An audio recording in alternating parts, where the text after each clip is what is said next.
નમસ્તે ખેડૂત મિત્રો, અન્નદાતા ચેનલમાં આપ સૌનું હાર્દિક સ્વાગત છે। ખેડૂત મિત્રો, આજે આપણે વાત કરવાના છે એ પ્રાકૃતિક ખેતી। આપ બધાએ સાંભળ્યું હશે, ઘણા ખેડૂતો કરે છે અને ઘણા એમના વિડીયો છે પણ ફરતા હોય છે। તો પ્રાકૃતિક ખેતી છે એ શું છે, શા માટે કરવી જોઈએ, એના વિશે આપણે થોડી વાત કરીએ। તો સૌથી પહેલું કે પ્રાકૃતિક ખેતી કેને કહેવાય? તો કે ભાઈ પ્રાકૃતિક ખેતી છે એ ઝેરમુક્ત ખેતી છે। રાસાયણિક ખાતર, જંતુનાશક દવા વગર માત્ર ને માત્ર છે દેશી ગાય આધારિત કરવામાં આવે કે દેશી ગાયના ગૌમૂત્ર, એમનું છાણ અને વનસ્પતિ જે કાંઈ કુદરતી રીતે ઉગે છે એમના થકી જે કુદરતી ખેતી કરવામાં આવે તો એની પ્રાકૃતિક ખેતી કહે છે।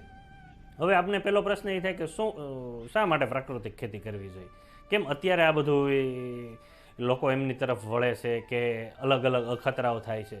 તો એનું મુખ્ય કારણ એવું છે ખેડૂત મિત્રો કે સમયની માંગ, આપણે ખૂબ ઘણા બધા રાસાયણિક ખાતરો, જંતુનાશક દવા વાપરા, આડેધડ વાપરા એમ કહેવાય, જેને કારણે આજે આ પરિસ્થિતિ ઉદ્ભવી છે કે ભાઈ લોકોને છે એ છોડી અને આગળ છે એ પ્રાકૃતિક ખેતી તરફ વધવું પડ્યું છે। એના મુખ્ય કારણો જોઈએ તો કે આ જે વધારે પડતા કેમિકલ અને જંતુનાશક દવાથી આપણી જમીન છે એ બગડી છે, જમીન છે એ બંજર થતી જાય છે। બીજી વસ્તુ એ છે કે ઘણીવાર ગમે એટલો તમે ખર્ચ કરો છતાંય ઉત્પાદન વધતું નથી, એટલે ખેતી ખર્ચ જ એટલો વધી જાય છે કે જેને કારણે છે એ વળતર છે એ મળતું નથી। બીજું તમે જુઓ, જમીનમાં ભેજની સંગ્રહ ક્ષમતા છે એ પણ ઘટી ગઈ છે કે તમે પિયત આપો તો જમીનમાં એટલો ભેજ સંગ્રહ થતો નથી। અને ઘણા અત્યારે ઉદાહરણો છે કે આવા, ખાલી એવું નથી કહેતો હું કે ભાઈ માત્ર રાસાયણિક ખાતર અને જંતુનાશક દવાથી જ રોગો વધ્યા છે, માણસની ખરેખર જીવનશૈલી એ ટાઈપની થઈ ગઈ છે, ખોરાક એવા થઈ ગયા છે આપણા બધાના કે જેને કારણે છે એવા રોગો છે એ આપણા માણસમાં ઘર કરતા જાય છે। અને સૌથી મહત્ત્વનું ખેડૂત મિત્રો કે વધારે પડતા જંતુનાશક દવાઓથી છે પોષણ કડી છે એ તૂટી ગઈ છે અને જેને કારણે છે આપણા પાકમાં છે એ રોગ જીવાતનો છે એ ઉપદ્રવ વધે છે। એને કારણે છે આપણે પ્રાકૃતિક ખેતી તરફ વળવું જોઈએ। હવે તમને એમ કહું કે હું એવું નથી કહેતો અત્યારે જ તમે બધા એ બધું છોડી અને પ્રાકૃતિક ખેતી કરી દો, એની પહેલાં સમજો કે ભાઈ એનો આધાર શેની ઉપર છે, આ ખેતી ટકી શેની ઉપર રહેશે? તો કે આના મુખ્ય 5 સિદ્ધાંતો છે। એમાં પહેલું જોઈએ તો સૌથી પહેલો સિદ્ધાંત છે કે ભાઈ જીવામૃત। એટલે કે આ જીવામૃત શું છે? તો કે ભાઈ દેશી ગાયનું ગોબર હોય, ગૌમૂત્ર, કોઈ પણ એક કઠોળનો લોટ, દેશી ગોળ અને એક શેઢેપાળાની માટી, આ બધું મિક્સ કરી એક બેરલમાં છે એ તૈયાર કરવામાં આવે છે, ભેગું કરી અને એમાં મેં તમને કીધું કે ભાઈ એનું પ્રમાણ છે તો દેશી ગાયનું તાજું છાણ હોય તો 10 કિલો, દેશી ગાયનું ગૌમૂત્ર છે એ 10 લીટર, એ તાજું લેવાનું છે। કોઈ પણ કઠોળનો લોટ 1 થી 1.5 કિલો લ્યો તો પણ ચાલે, જે સસ્તો હોય આપણે લેવાનો, ચણાનો સસ્તો હોય તો ચણાનો લેવાનો, તો એ લોટ લેવાનો છે। અને 1 થી 1.5 કિલોગ્રામ ગોળ છે, અને માટી જે એક મુઠ્ઠી કઈ જગ્યાએ લેવાની છે? છેડે પાડે અથવા વડ નીચે, કે જ્યાં ક્યારેય રાસાયણિક ખાતર કે જંતુનાશક દવા છંટકાણો નથી, એટલે કે જે કુદરતી રીતે જે બેક્ટેરિયા જીવાણુ છે એમાં હોય છે એ આથમણ માટે આપણે ઉપયોગ કરવાનો છે। અને બેરલ છે એ 250 લીટરનું હોય, આ બધું નાખી અને પાણીથી ભરી દેવાનું છે, અંદાજિત 200 લીટર જેવું આપણે તૈયાર કરવાનું છે। એને ઢાંકીને રાખવાનું છે, એટલે જો ઢાંકીને રાખશું તો માખી નહીં બેસે, અને માખીઓ બેસશે તો એમાં છે ઈયળું પડી જશે। એને સવાર સાંજ 2 વાર ઘડિયાળના કાંટાની જેમ ફેરવવાનું છે, એટલે લાકડીના દંડાથી, કોઈ લોખંડનો સળિયો કે ઉપયોગ કરવાનો નથી। જો શિયાળો હશે તો લગભગ એકાદ અઠવાડિયું થશે, ઉનાળો હશે તો 2 થી 3 દિવસમાં તૈયાર થઈ જશે। એ જીવામૃત જો તમે છોડને જમીનમાં આપશો અને છંટકાવ પણ કરી શકાય છે તો એ આપણા ખેતી પાક છે એની જે છે ન્યુટ્રિયન્ટ, એટલે કે જે એનો ખોરાક છે એ એમાંથી મળી રહેશે। એટલે પહેલો સિદ્ધાંત આ છે કે ભાઈ જીવામૃત વાપરો। બીજું બીજામૃત, એટલે કે બીજામૃત છે એ આપણે વાવણી સમયે બીજને પટ આપવા માટે, કે એના સારા ઉગાવવા માટે અને ફૂગ અને બીજા રોગોથી બચાવવા માટે।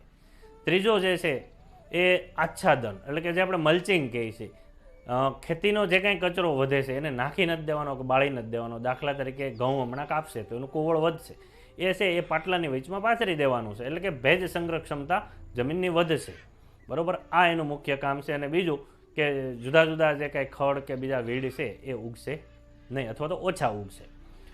ચોથો આનો સિદ્ધાંત છે એ વાફસા, એટલે કે જમીનમાં ભેજ, વાફસા એટલે એક પ્રકારનો ભેજ છે એ જમીનમાં સંગ્રહ થાય, એ પ્રાકૃતિક ખેતીથી. અને છેલ્લું જે છે એ જંતુનાશક અસ્ત્રો, એટલે કે આપ બધા સાંભળતા હશો કે આ કુદરતે ઘણી બધી વનસ્પતિ આપને દીધી છે કે એનાથી આપણે જીવાત કંટ્રોલ થઈ શકે. દાખલા તરીકે લીંબોડી છે કે લીંબોડીનું તેલ વાપરીએ કે એનો ઉકાળો વાપરીએ તો બધા અટાણ ખેડૂતો ઉપયોગ કરે જ છે. નવું કોઈ વસ્તુ આમાં એવું નથી, સિદ્ધાંતો છે એ વૈજ્ઞાનિક જ છે, પણ એની વાપરવાની રીત છે એ આપને ખબર હોવી જોઈએ. તો આ 5 વસ્તુનો ઉપયોગ કરીને આપ પ્રાકૃતિક ખેતી કરી શકો. હવે એક બે ઉદાહરણ તમને એવા દઉં કે શું કામ પોષણ કડી છે એ તૂટીને ક્યાં પ્રશ્ન આવ્યા. દાખલા તરીકે છે એ આપણે એમ કહીએ કે તો ખેડૂતો જ્યારે લશ્કરી ઈયળ આવતી પહેલાંના સમયની વાત કરું, 5-10 વર્ષ પાછા વયા જાય તો લશ્કરી ઈયળ આવતી એ સમયે વયા આવતા, બરાબર ને, એક પક્ષી આવતું એ બધી જ લશ્કરી ઈયળ આવે એટલે અને જો વયા આવ્યા હોય તો ખેડૂતો છે ક્યારેય જંતુનાશક દવા છાંટે ને એને ખબર જ છે 4-5 દિવસ કે વધીને અઠવાડિયામાં એ વયા છે તમામ લશ્કરી ઈયળને સાફ કરી દેશે. હવે અત્યારે વયા નથી દેખાતા, એનું કારણ શું કે પેસ્ટિસાઇડ છાંટી, એવી પેસ્ટિસાઇડવાળી ઈયળ છે એને ખાધી અને એમનો નાશ થયો. આ પોષણ કડી તૂટી. હવે અંતે ખેડૂત મિત્રો એટલું જ કહેવાનું કે ભાઈ તમારા પોતાના માટે, બીજા માટે નહીં તો કાંઈ નહીં, પણ પોતાના માટે છે એ ઝેરમુક્ત ખેતી કરો. એટલે કે ભાઈ શાકભાજી છે એ તમારા પોતાના માટે એટલા ઉત્પન્ન કરો કે પોતાને ખાવા માટે થઈ શકે પ્રાકૃતિક રીતે. બીજી જે ખાદ્ય ચીજો છે આપણા ઘરે પોતે વાવીએ. અટાણે ચલણ એવું છે કે બજારમાંથી લઈ આવશું, હવે કઈ રીતે પકવેલી છે એ આપણે પણ ખબર નથી. હવે વધારે નહીં કહેતા એમ કહું છું કે એવું નથી કે ભાઈ 100% તમે પ્રાકૃતિક કરવા માંડો અત્યારે બધું જ છોડી દો, પરંતુ તમે ટ્રાય કરો. ટ્રાયમાં મેં તમને જે સમજાવ્યું પેલું જીવામૃત, એ જીવામૃતનો ઉપયોગ કરશો તો એના રિઝલ્ટ છે એ તમને ચોક્કસ છે એ જમીનમાં અને પાકમાં દેખાશે. અને જો આપણે દેખાય તો આપણે છે એમાં આગળ વધવાનું છે. અને પછી જે તમને બીજા જે સિદ્ધાંતો કીધા એ છે એ કામ કરજો. એટલે શરૂઆત છે એ આપણે ધીમેથી કરો, અથવા તો એવી પણ શરૂઆત કરી શકાય કે ભાઈ કેમિકલ છોડો, પણ અમુક અત્યારે જે જરૂર છે બહારથી તમારે બાયો એજન્ટ છે, ખોળ છે કે આપવું પડશે, તો એવું પણ કરી શકાય છે. આપ અખતરો કરજો, સારું લાગે તો આપણે છે એ આગળ વધારવાનું છે. બસ એટલું જ કહી અને આપ સૌને ફરીને એક જ સંદેશ દઉં છું કે પોતાના માટે છે એ ઝેરમુક્ત ખેતી કરો અને અપનાવો, બરાબર. આવા અવનવા વિડીયો છે એ અમારી અન્નદાતા ચેનલમાં છે, અમે આપને પીરસતા રહેશું. આપે જો હજુ સુધી અમારી ચેનલને સબસ્ક્રાઈબ નથી કરી તો સબસ્ક્રાઈબ કરી લેજો, જેથી આવનારા અમારા નવા વિડીયોનું નોટિફિકેશન મળતું રહે. ધન્યવાદ.